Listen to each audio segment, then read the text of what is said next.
Hello everyone, this is Abhishek Madan. How are you students? I hope you all well.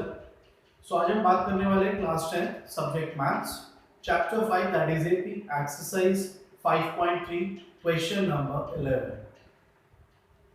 So previous question में question number 10 पे हमने बात करी थी nth term की, यानी कि जो क्वेश्चन में गिवन था वो आपको an गिवन था.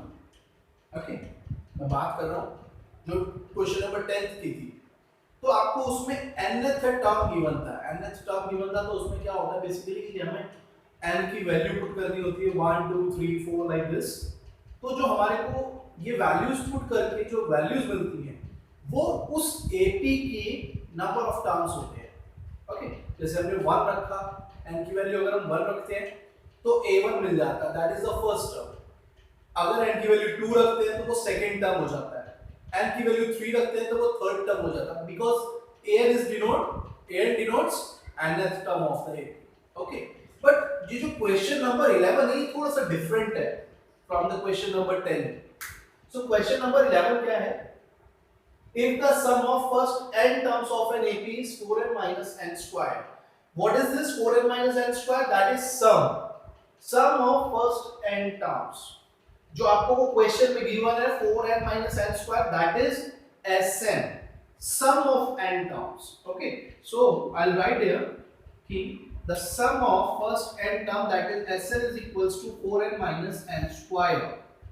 Okay, करना इसमें भी हमें ये कि n की वैल्यू 1 पुट करेंगे, 2 पुट करेंगे, 3 पुट करेंगे, बट इसमें फर्क ये है कि इसमें 1 2 3 पुट करके आपके जो वैल्यूज आएंगी that is not AP. Okay, क्योंकि अगर हमने n की value, for example I will put the value of n is equals to 1, will get s1 का मतलब क्या हुआ? Sum of 1 term. So that will be 4 into 1 minus 1 square, that is 3. अब S1 का मतलब है सम ऑफ 1 टर्म, तो series का पहले नंबर का सम वो खुद ही तो होगा. फॉर एग्जांपल कि अगर आपके पास सीरीज है 2 4 6 8 दिस. अब मैंने कहा कि इस सीरीज के एक नंबर, फर्स्ट नंबर, एक नंबर का सम फाइंड आउट करो, तो वो क्या होगा? ये पहला नंबर ही तो है. ओके, तो जो S1 होता है वो उस सीरीज का फर्स्ट टर्म होता है. Okay, so this S1 is also known as first term. Okay, अब हम क्या करेंगे? n की वैल्यू 2 पुट करेंगे. सो n इज इक्वल्स टू 2, हमारे को क्या मिलेगा? S2. यहां पे S2 की वैल्यू पुट करते हैं. S2 में क्या आएगा? 4 into 2 minus 2 square. So 4 2 जा 8, 8 minus 4 4, that is S2. S2 का मतलब क्या होता है? S2 का मतलब होता है सम ऑफ 2 टर्म्स. तो सम ऑफ 2 टर्म्स का मतलब सेकंड टर्म नहीं है ये. अब आपको मैं एग्जांपल से समझाता हूं. जैसे ये एक मान लो एपी है. अब इस एपी में हमसे कहा जाए कि what is the sum of 2 terms, तो हम इन दोनों को ऐड ही तो करेंगे, यानी कि 2 + 4, दैट विल बी 6. सो 6 क्या है? S2 है. अब 6 अगर S2 है तो 6 क्या सेकंड टर्म है? सेकंड टर्म तो नहीं है. सेकंड टर्म क्या है? 4 है. तो S2 का मतलब है sum of 2 terms, not second term. अब निकालेंगे कैसे हम सेकंड टर्म? तो सेकंड टर्म को निकालने के लिए फॉर्मूला होता है A2 is equals to S2 minus S1. यानी कि अगर आप सम ऑफ 2 टर्म्स में से सम ऑफ 1 टर्म माइनस कर दो तो आपको सेकंड टर्म मिल जाएगा. फॉर एग्जांपल जैसे मैंने यहां पे कहा था कि S2 is the S1, sum of first term कितना होगा? S1 कितना होगा? 2. पहले नंबर का सम वो खुद ही होगा. फिर हमने बात करी S2 is what? Sum of first 2 terms. 2 + 4 6. अब मुझे निकालना है A2, तो फॉर्मूला मैंने बताया S2 minus S1, तो 6 minus 2, क्योंकि S2 की वैल्यू 6 और S1 की वैल्यू 2, तो हमें क्या मिल गया? सेकंड टर्म 4 था. तो ये फॉर्मूला है A2 is equals to S2 minus S1, ये निकालने के लिए कि हमारा सेकंड टर्म उस सीरीज का क्या होगा. तो जैसा कि हमारे पास S2 की वैल्यू 4 आ गई है, हमें A2 निकालना है, तो A2 का फॉर्मूला क्या हो जाएगा? S2 minus S1. Okay, so A2 is what? A2 is equals to S2 minus S1 and value of S2 is 4, S1 is 3. So 4 minus 3 will get 1, that is second term. आपको first term मिल गया था 3, second term मिल गया 1। इसी तरह से third term भी निकाल सकते हैं। थर्ड टर्म का जैसे ये मैंने सेकंड टर्म का फॉर्मूला लिखा है कि a2 s2 s1, तो मैं थर्ड टर्म का भी फॉर्मूला निकाल सकता हूं। थर्ड टर्म का फॉर्मूला होगा a3 s3 s2। ओके, इसी तरह से अगर मेरे को फोर्थ टर्म निकालना होगा तो फॉर्मूला हो जाएगा a4 s4 s3। ऐसे करते करते हम नंबर ऑफ टर्म्स निकाल सकते हैं सीरीज के। ओके, सो अब अगर हम इसको सॉल्व करें तो पहले में s3 निकालना होगा। s3 निकालने के लिए हमें यहाँ पे पहले n की वैल्यू 3 पुट करनी होगी, तो वही करते हैं। लेट n = 3, तो s3 क्या आएगा 4 × 3 - 3 का square, so that will be 12 - 9 3। s3 कितना आ रहा है 3 आ रहा है। ओके, सो हमारे पास a3 कितना आ जाएगा 3 s3 - s2, so that will be s3 की वैल्यू 3 है और s2 की वैल्यू है हमारे पास 4, तो ये आ जाएगा 3 - 4 that is -1। तो हमारे पास नंबर ऑफ टर्म्स आ गए हैं, तो हम एक सीरीज बना लेते हैं। तो फर्स्ट टर्म है आपका 3, सेकंड टर्म है आपका 1 और थर्ड टर्म है आपका -1। ऐसे करते करते ये हमारे पास एक एपी बन गई है। ओके, तो अब हमारे को जो इस क्वेश्चंस में फाइंड आउट करना है तो उस पर चलते हैं। तो हमारा फर्स्ट क्वेश्चन था what is the first term. So first term is denoted by a and that value is 3, that is the first answer। the first term is 3। Next question था what is the sum of first two term. हम already find out कर चुके थे s2, तो मैं दोबारा बता देता हूं, जो ये sn गिवन है इसमें हम n की वैल्यू 2 पुट कर देते हैं। So second answer is s2 = 4 multiplied by 2 minus 2 का square, that will be 4, 8 minus 4, that is 4। so that is second answer। sum of two term is 4। now third is what is the second term। so second term is what 1। okay, so second term a2 is 1। next answer हो गया। okay, now next is we have to find out third term। third term is what -1, a3। Next answer हो गया। Okay, now what we have to find out a10।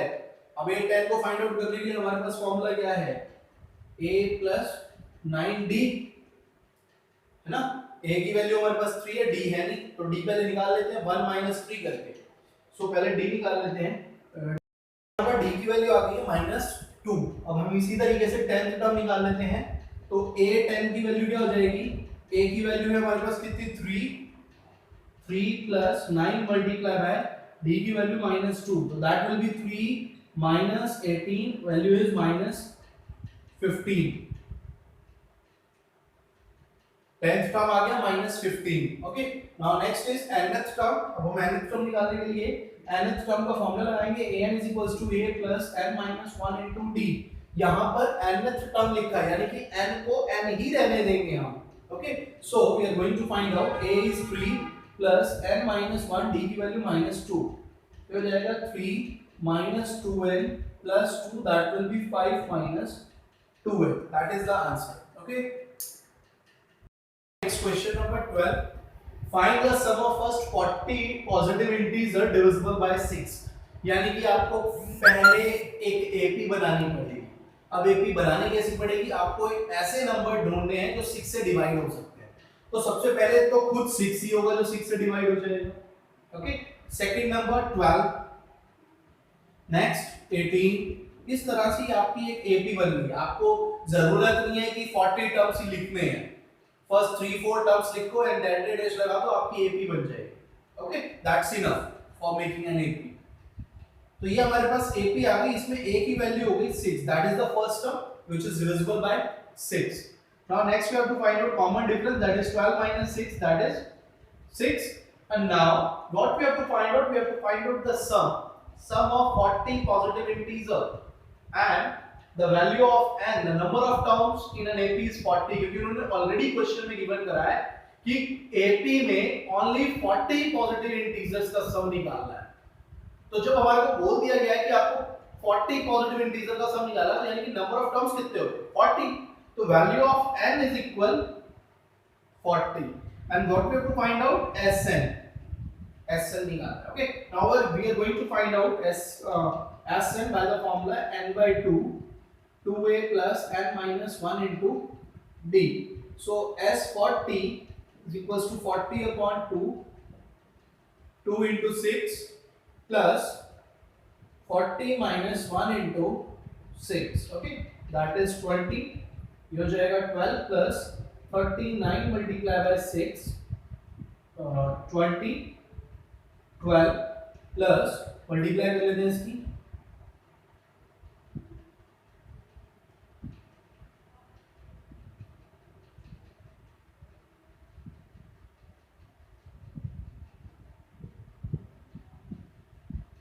234 plus कर देंगे then after multiply so S40 is equals to 20 multiplied by plus करके कितना आएगा 2 और 4 6 4 3 1 4 and 2 246. Now we are going to find out S40 by multiply 20 multiplied by 240.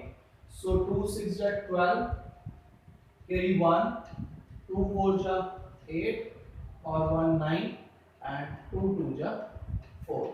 So answer is 4920.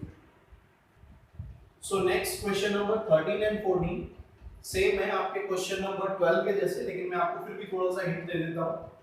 Find the sum of first 15 multiples of 8. आपको question में कहा गया है कि आपको 15 मल्टीपल्स ऑफ 8 का सम फाइंड आउट करना है. So first of all we have to make AP. तो 8 के मल्टीपल्स क्या होंगे 8 16 24 दैट इज एपी, जिसमें आपको a की वैल्यू कितनी मिल गई 8, d की वैल्यू कितनी मिल जाएगी common difference 16 minus 8 that is 8. Okay, and number of terms 15, क्योंकि आपको कहा गया है कि 15 मल्टीपल्स का सम फाइंड आउट करना है. It means this 15 is number of terms, so that is n. Okay, and we have to find out Sn by using the formula Sn is equals to n by 2 2a plus n minus 1 into d. हमारे पास सारी चीजें हैं a d n, ये सब value इसमें put कर दोगे we'll get the answer. Okay, now next question number 14 is find the sum of odd number between 0 and 50. अब सबसे पहले आपको एक एपी बनानी है जिसमें आपको ये देखना है कि 0 से 50 के बीच में कौन-कौन से odd numbers आते हैं. So we'll start from 1, then after 3 5 7 dash dash dash and the last number is 49. अच्छा, मैंने इसमें लास्ट नंबर क्यों लिखा है? लास्ट नंबर इसलिए लिखा है क्योंकि इसमें क्वेश्चन में आपको ये नहीं बोला कि आपको कितने नंबर्स का सम फाइंड आउट करना है. जैसे ऊपर वाले क्वेश्चन में क्या था कि बोला गया था कि find the sum of 15 terms 15 multiples. तो उन्होंने बोल दिया है कि आपको 15 नंबर्स का ही सम फाइंड आउट करना है. तो n की वैल्यू ऑलरेडी गिवन हो गई, लेकिन नेक्स्ट क्वेश्चन में आपको गिवन नहीं है कि आपको कितने नंबर्स का सम फाइंड आउट करना है. ओके, यानी कि हमें जो सम फाइंड आउट करना है वो पूरी एपी का फाइंड आउट करना है. अब वो पूरी एपी कहां से कहां तक होगी ये भी निकालना है. तो हमने 0 से और 50 के बीच में जितने ऑड नंबर आते थे पहले उनकी एक एपी बनी. तो एपी क्या है 1 3 5 7. अब 50 से पहले उन्होंने कहा बिटवीन 50, है ना, तो यानी कि 50 के आगे तो जाना ही नहीं है.